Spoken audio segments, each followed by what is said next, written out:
केहू के कुछ कर दी, ये हमेशा ये झुराला हमारा से। हम एक विषय में ना जेकर बोले करके जानतो नहीं कि हम ना एक से कबो मुलाकात है कर नाम जब नहीं कि लोग कोठा पुत्र कहे, हमारा मुंह से कुल ठीक नहीं खे लागत। तू बोलौले बक्सर बोलौले तो मिल, अगर असल बाप के मातारी का अपन पैदाइश बढ़े तो ना बोला पर जनता रहे कि मैंने प्रमोद प्रेम डेरा चुतिया डेराला ना आदमी न्यूज से भागेला, मीडिया से भागेला। डरा वाला थोड़े आदमी है, कोनो चोरा गुंडा है कि डेरा तनी दूर से रे। तो बोलौले बड़े हमारा के बक्सर अगर असल माई के दूध पियो लोग बेता के मिल, अभी 500 लोग तोरा के खो जाता। पटना इबे नो, पटना तो इबे एजा से तो भाग गइले। लाइव हम अती ना बहुत परेशान कइले बड़े, तू डिप्रेशन में हमर डरले बड़े उल्टा बोल के भइल बा तोरा में गुंडा कर दी ज्यादा। हाँ बताई भैया, आप सब शेयर कर केहू कलकार के आज हमारा साथ ही चुनौती देता, कल केहू के दे दी, कल केहू के दे दी। एक आदत बनल बा, ऐसा लोग के आप सब बाइकाट करी, ऐसा लोग के आप सब अपना एथी से हटा, ऐसा लोग के देखी मत। ये सब भोजपुरी के नाम पे कलंक भाई जो राइटर बा। बताई हम केहू के विषय में कुछ बोलनी ना, कलाकार सब भाई हवे एक अचानक एक लाइन में कूद के हमरा के मारता, ऐसे ऐसे करता आ बक्सर बोलावता कि आप तोरा के सिखा दे, भई कर दे, बहु कर दे। ऐरू गरू बुझले बड़े हमरा का औकात बताओ ना। बक्सर आई आदमी जाओ चौराहा पर चूतिया कहेगा, फिर तोरा भेंट हुई हमरा से। बाकी ऐसा लोग के आप सब बाइकाट करी, जे भी भोजपुरी समाज में जे भी लोग देखता, जे भी संगीतकार गीतकार हमार भाई छोट भाई गायक जितने लोग बा, ऐसा लोग सब बाइकाट करी। अच्छा आदमी नहीं खे कैसा हमारा के चुनौती देता है। बताइए घर जब पहुंचनी थी भागल बका जना कहा तयाव मिले के बाद मिल चूतिया कहेगा। प्रियांशु सिंह लाइव पर बड़े भाई हमारे देखते बड़े केहू के कुछ बोल देता है, केहू के मान ल कि आज केहू कलकार हमारे साथ भइल, कल तारा साथ हुई, परसों केहू के दबावे के कोशिश करता न सब। तो मान ली के कराता ना हिम्मत हो गई, बता आप तोरा घरे आइल बनी खोजत नहीं आओ ना, स्टूडियो पे बोलो, स्टूडियो पे से भागुले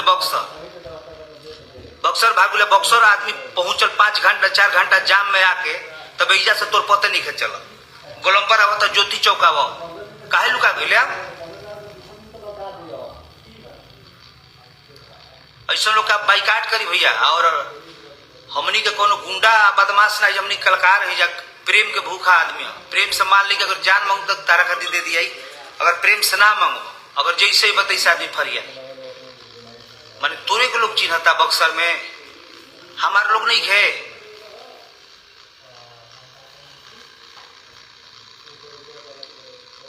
चूतिया कहेगा, सोचे का चाहिए तोरा। हम तोरा कुछ कहलो कि हमारा का बताओ आ ऐसे ऐसे करता रे, ऐसे ऐसे करता रे। तोरा हम लाइव में कुछ बोलनी है पहले ए पूरे भोजपुरी समाज से पहले कोनो हमारा कमी देखा तोरा हम कुछ बोलनी है। तोरे टीम के लोग तोरे के गाली देता, लोग बोला था कि भैया लतखोर लतखोर लतखोर दी पूरा साठी तोरा के हम। अगर असल के एथी होखबे तो आज के बाद दोबारा कोनो कलाकार के साथ ऐसे ना करबे। तनु केहू कलाकार से छेड़े ना, तोरा अपन जियत खात बड़े जीव खो, कोई दिक्कत नहीं। हमनी के कोनो तरह से लागे नहीं की जा, बाकी लाग जेबे तो फिर जान जो कि बहुत बाउर हो जाए, तो रहल मुश्किल हो जाए। एक भी कल एम सारे कमेंट्स में देख सब लोग तोरा के करिया बता, काहे करिया बता। तू बढ़िया आदमी रहते तो अगिला के तू बर्बाद कर दे, वो अगिला के बर्बाद कर दिला सतन तू मिल के। केहू के बिगाड़े के पहले केहू के बनावे जाला, केहू के बिगाड़ा ना जाला, अगिला के बदनाम पर बदनाम करावता रसतनी के। हमारा के धमकी देता रहे कि आजा है जा बक्सर, तो बक्सर तोरा घरे आइल बनी, आओ कहाँ पड़े आओ चुतिया कहेगा। अगर सुन तोरा ना खुद जाता नहीं, हम एगो कंप्लेन करे तोरा एगो आई रहे फोन अमरीश भट्ट के एसपी उनकर खुदे केहू बाबू हमरा फोन कैला कि भैया भाई साहब ऐसा वैसा करता है, तोरा पर खुद कंप्लेन 10 हो जाए वाला बा। 10 गो तोरा पर कंप्लेन जाए, याद रखिए। प्रमोद से लागल तोरा बहुत महंगा पड़ जाए, प्रमोद प्रेमी से लागल तोरा बहुत महंगा पड़ जाए। छुट्टिया कहेगा। आप सब शेयर करिए, ऐसा लोग को बाइकाट करिए, ऐसा लोग को हमेशा गाली दी, ऐसा लोग को हमेशा भोजपुरी से हटाई। ये राइटर नहीं, चोर है, इसको कुछ नहीं आता है। सामने बैठा दे कलम के, तो लिखे के लूरबा तोरा, लिखे के तोरा लूरबा रे। तोरा एगो अक्षर लिख देवे तो दिन हम मोछ छिलवा देव। तू राइटर न चोर है, पूरा भोजपुरी समाज जानता। एगो टीम में उनका तूहे रही, इसकी और केहू बाव में बढ़िया बढ़िया लोग, ओहू में तो लोग बढ़िया कुछ अगर बोलने रहती तो वो लोग हमरा के बोली।